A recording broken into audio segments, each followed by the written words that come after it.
When you operate in a society which is so attached to Islam, this is a fact. Whether you like it or you don't like it, this is a fact. You are talking to people, you are addressing people who are attached to something called Islam, to a religion called Islam.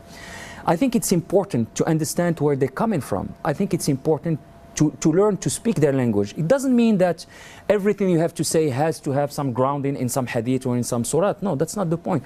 But it is important for them.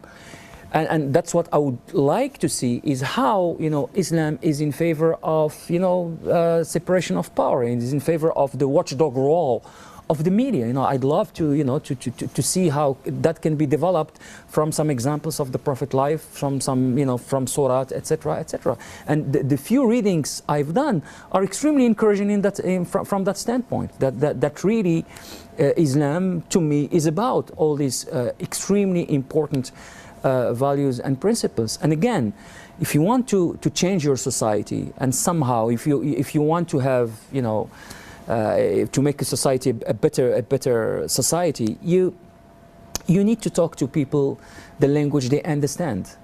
And I despite all the perfection or beauty of principles you bring from elsewhere, and they are important and you need to bring them from elsewhere. I'm not saying that they should be discarded, quite the contrary. You need to make the effort to understand what's the cultural setting, what's the religious setting, what can resonate with your audience.